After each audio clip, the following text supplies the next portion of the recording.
Hey, welcome back to my channel. நீங்கள்லாம் எப்படி இருக்கீங்க? நான் உங்கள் விஜயகுமாரி. இன்றைக்கி நம்ம ஒரு வெரைட்டி ரைஸ் தான் பார்க்க போகிறோம். இன்றைக்கி நம்ம பார்க்க போகிறது மேங்கோ ரைஸ். இது வந்து மாங்காய் சீசனில் தான் பண்ணோன்னு இல்லைங்க, எல்லா நாள்லேயும் நீங்கள் மாங்காய் கிடைக்கச்ச பண்ணலாம். இது வந்து நீங்கள் வெளியூர்லாம் போச்ச இதை பண்ணி டிஃபன் பாக்ஸில் போட்டு எடுத்து போனீங்கன்னா ரொம்ப நல்லா இருக்கும். இதை செய்ததை அப்போவே சாப்பிட்றத விட 1 hour கழித்து சாப்பிட்டிங்கன்னா ஊறி ரொம்ப டேஸ்ட்டாக இருக்குங்க. இப்போ எப்படி பண்ணுறது ஆட் பண்ணி ஒரு பாண்டில் வச்சுருக்கேங்க. அதில் 2 ஸ்பூன் எண்ணெய் விட்டுக்குங்க. எண்ணெய் காஞ்சிடுத்து ஒரு 1/2 ஸ்பூன் கடுகு,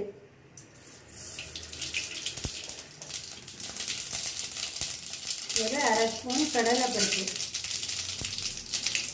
ஒரு 1/2 ஸ்பூன் உளுத்தம்பருப்பு, ஒரு 1/4 ஸ்பூன் சீரகம், 4 கறிவேப்பிலை இதெல்லாம் போட்டு பருப்பெல்லாம் நல்லா சிறப்பாக ஆகும்.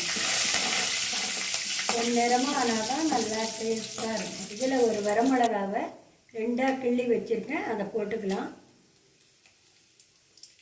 கொஞ்சம் கருவேப்பிலை பொடி பொடியாக கட் பண்ணி வச்சுருக்கேன். ஏன்னா கருவேப்பிலை முழுசாக போட்டால் எடுத்து வச்சுடுவா. இதில் நல்லா அயன் இருக்கிறதுனால பொடி பொடியாக கட் பண்ணி போட்டால் சேர்ந்து வரும், டேஸ்ட்டாகவும் இருக்கும். ஒரு பச்சை மிளகாயை சின்ன சின்னதாக கட் பண்ணி வச்சுருக்கேன். நீங்கள் மிளகா உங்கள் எவ்வளோ சாதம் கலக்குறீங்களோ அதை ஏற்ற மாதிரி போட்டுக்குங்க. ஒரு துண்டு இஞ்சியை துருவி வச்சுருக்கேன். இதில் இந்த இஞ்சி ஃப்ளேவர் தாங்க அந்த மாங்காய் சாதத்தையே தூக்கி காமிக்கும். இப்போ இதெல்லாம் நல்லா வதக்கிக்கணும். இதில் ஒரு 1/2 ஸ்பூன் மஞ்சள் பொடி, ஒரு 1/2 ஸ்பூன் பெருங்காய பொடி,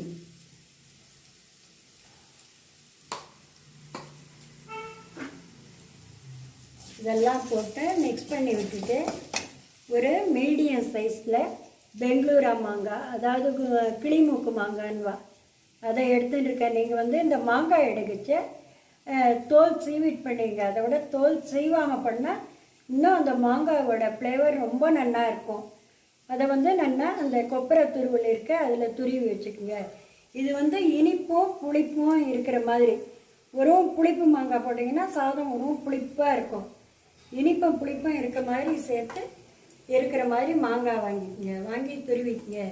அதை இதில் போட்டுடலாம். இப்போ பேச்சுலருங்கள்லாம் ஏதாவதுன்னா ஒரு சாதம் வடிச்சிட்டு இந்த சாதத்தை மாங்காய் ஒன்று வாங்கி துருவி சாதம் கலந்து எடுத்துன்னு போயிட்டா நீங்கள் சாயங்காலம் வரைக்கும் நீங்கள் இந்த சாதம் அப்படியே தாங்க இருக்கும், டேஸ்ட்டாக கிடையாது. நான் வந்து 300 கிராம் ரைஸ் எடுத்திருக்கேன், 1.5 டம்ளர். அதுக்கு 1.5 ஸ்பூன் உப்பு போட்டுக்கிறேன். நீங்கள் எவ்வளோ சாதம் கலக்குறீங்களோ அதுக்கு ஏற்ற மாதிரி போட்டுக்குங்க. நமக்கு வாய் ஒரு மாதிரி இருந்தாலோ இல்லை உடம்பு சரியில்லையோ அப்போ இந்த மாங்காய் சாதம் பண்ணி சாப்பிட்டா புளிப்பு இனிப்பும் சேர்ந்து சூப்பராக இருக்குங்க. இதெல்லாம் இந்த சீசனில் மிஸ் பண்ணாமல் நம்ம செஞ்சு சாப்பிட்ணும். இப்போ இது 2 நிமிஷம் வதக்கியாச்சுங்க. ரொம்ப நேரம் வதக்கக்கூடாது. அதெல்லாம் நல்லா கொஞ்சம் நேரம் வதக்கினா தான் அந்த மாங்காய் வாசனையோடு இருக்கும். இப்போ வறுத்த வேர்க்கடலை நான் 2 டேபிள் ஸ்பூன் எடுத்துட்டுருக்கேன். நீங்கள் எவ்வளோ வேணுமோ அதுக்கேற்ற மாதிரி போட்டுங்க. வறுத்து தோல் நீக்கிய வேர்க்கடலை அதையும் இதில் போட்டுக்கலாம்.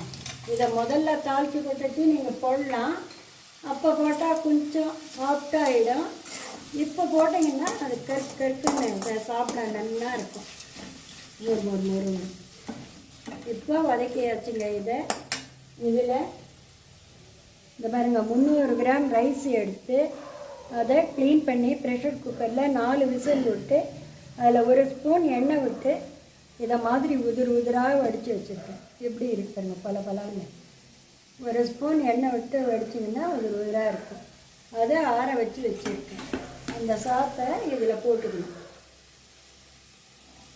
எங்கேயாவது ட்ராவல் போகிறீங்கன்னா இந்த சாதமும் தயிர் சாதமும் எடுத்து போயிட்டால் கூட ஒரு பொடி மாங்காய் ஊறுக்காய் இல்லை வத்தல் வறுத்து வச்சுட்டிங்கன்னா வேறு ஒன்றுமே வேணாங்க.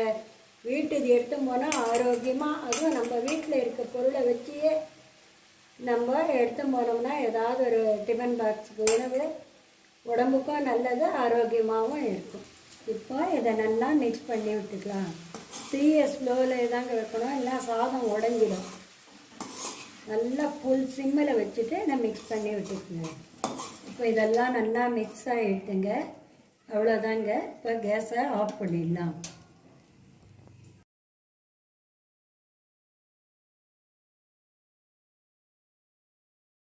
சுவையான மேங்கோ ரைஸ் ரெடி. நீங்களே ட்ரை பண்ணி பார்த்துட்டு எப்படி இருக்குன்னு சொல்லுங்கள். நீங்கள் ஃபஸ்ட் டைம் பார்க்குறவளாக இருந்தால் மறக்காமல் சப்ஸ்கிரைப் பண்ணுங்கள். தேங்க்யூ.